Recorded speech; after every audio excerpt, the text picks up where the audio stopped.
हम सब के अंदर जो देवत्व विद्यमान है, जो भगवान की ऊर्जा विद्यमान है, जो भगवान का प्रकाश विद्यमान है, वो प्रकाश प्रज्वलित हो रहा है, हमको प्रकाशमय बना रहा है और हम सबके जो ब्रह्मरंध्र है उससे एक प्रकाश निकल रहा है और यहाँ पे दिव्य वातावरण बना रहा है। आंखें बंद करें, इस भावना के साथ गायत्री मंत्र एक साथ। बात इतनी करनी है कि हमारा जो आभा मंडल हो वो शानदार बन जाए, इस परिसर का आभा मंडल शानदार बन जाए, इसका विश्वविद्यालय परिसर का आभा मंडल शानदार बन जाए, इस विश्व पटल का आभा मंडल शानदार बन जाए। ऐसी भावना के साथ आंखें बंद करें, दोनों हाथ गोदी में रखें और गायत्री मंत्र सब सर एक साथ। ओम भूर्भुवः स्वः तत्सवितुर्वरेण्यं भर्गो देवस्य धीमहि धियो यो नः प्रचोदयात्। यहाँ पे जो मैं खड़ा हूँ आपका छोटा भाई हूँ, आपका बेटा हूँ, आपके पुत्रवत के हूँ। जो बात कह रहा हूँ वो अपनी बात नहीं है, परम पूज्य गुरुदेव की बात है। अगर जो मिशन खड़ा हुआ है, जिस मिशन की आज इतना विशद रूप दिखाई दे रहा है, उस मिशन को बढ़ाने में परम पूज्य गुरुदेव का तप लगा है। परम पूज्य गुरुदेव ने बताया कि तप और प्रेम ये दो युग्म हैं और जब तक तप के संग प्रेम नहीं मिलता तो कोई संगठन, कोई कार्य अच्छे से नहीं चल सकता। आदमी को तप करना चाहिए और तप के साथ साथ प्रेम करना चाहिए। प्रेम भगवान से करना चाहिए। प्रेम अभी हमने कहा ना कि हमारे अंदर भी भगवान विद्यमान है, आपके अंदर भी विद्यमान है। हम जब दो आदमी मिलते हैं तो दोनों को प्रणाम करते हैं। हम प्रणाम किसका करते हैं? जब अभिवादन करते हैं प्रणाम, तो आपके अंदर जो छिपा हुआ देवत्व है, आपके अंदर जो भगवान है, उसको हम प्रणाम करते हैं। तो गुरुदेव ने कहा था कि अगर प्रेम करना सीख गए, तुमने तप करना सीख लिए, तो संगठन की शक्ति अपने आप आ जाएगी। संगठन की शक्ति बड़ी मजबूत होती है। आपने सुना होगा जब कृष्ण का जन्म हुआ, उन्होंने वहाँ पे इंद्र की पूजा बंद करा दी। इंद्र की पूजा बंद करा दी, इंद्र कुपित हो गए, गजब की वर्षा की, बाढ़ की स्थिति हो गई। भगवान कृष्ण ने क्या किया? संगठन का सहारा लिया।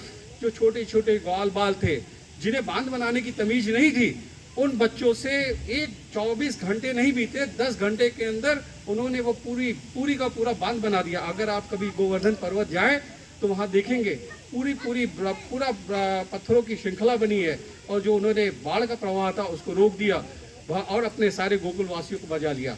उसके लिए अलंकारिक वर्णन है कि भगवान कृष्ण ने पूरा का पूरा गोवर्धन पर्वत कानी उंगली में उठा लिया। कहते नहीं है जब बड़ा से बड़ा कार्य हो, हम सब लोग एक साथ मिल जाए, तो कहते हैं हम लोग चुटकी बजाते काम करते हैं। क्या चुटकी बजाने से काम नहीं होता क्या? नहीं, वो अलंकारिक वर्णन है। सांकेतिक वर्णन हम सबके लिए क्या है? हम लोग के जीवन में तप की मात्रा बढ़नी चाहिए। तप का मतलब नहीं है कि हम हिमालय पे जाएं, दुबे जी भाई साहब। तप का मतलब कतई नहीं कि हम हिमालय पे जाएं। क्या हमने, जैसे दीदी ने अभी कहा था, दूसरों की पीड़ा में अपनी पीड़ा समझी है क्या?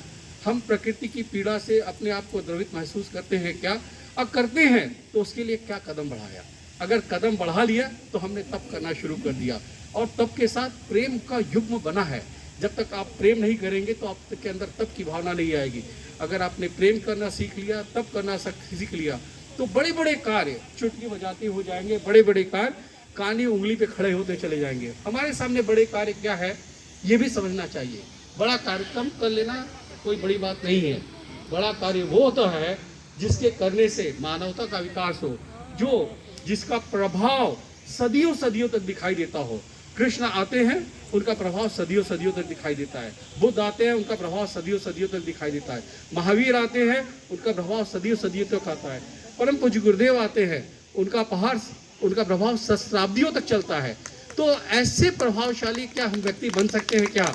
हम परम पूज्य गुरुदेव तो नहीं बन सकते, लेकिन हमारी पढ़ाई अगर पीएचडी स्तर की है तो क्या हमने पहले एलकेजी पास करना शुरू किया है क्या? एलकेजी पास कर लिया तो क्या हमने कक्षा 1, 2, 4 की पढ़ाई शुरू कर दी है क्या? उसमें पारंगता प्राप्त की है क्या? पारंगता अगर प्राप्त करते चले गए तो यहाँ पे भौतिक जगत में तो आपके पीएचडी डिलीट तक की सीमा है। आध्यात्मिक जगत में कोई सीमा नहीं है। और वो सीमा है जो कहता है अहम ब्रह्मास्मि। आपको भगवान बनने की प्रेरणा देता है। आपको कहता है, आप हमारे पर गुरु पूज्य करते थे कि तुम सब हमारे लिए विवेकानंद जैसे शिष्य बन जाओ। उस पराकाष्ठा की बात करता है। उस पराकाष्ठा पे पहुंचने का गुरुदेव ने मात्र 2 मंत्र बताया कि हम अपने अंदर तप की मात्रा बढ़ा दें, हम अपने अंदर प्रेम की मात्रा बढ़ा दें, और ये 2 काम करते चले गए तो बड़े बड़े काम को हम लोग शानदार ढंग से करते चले जाएंगे। और इस बात के साथ मैं अपनी बात को विश्राम देता हूँ। धन्यवाद। बहुत बहुत धन्यवाद भाई साहब का।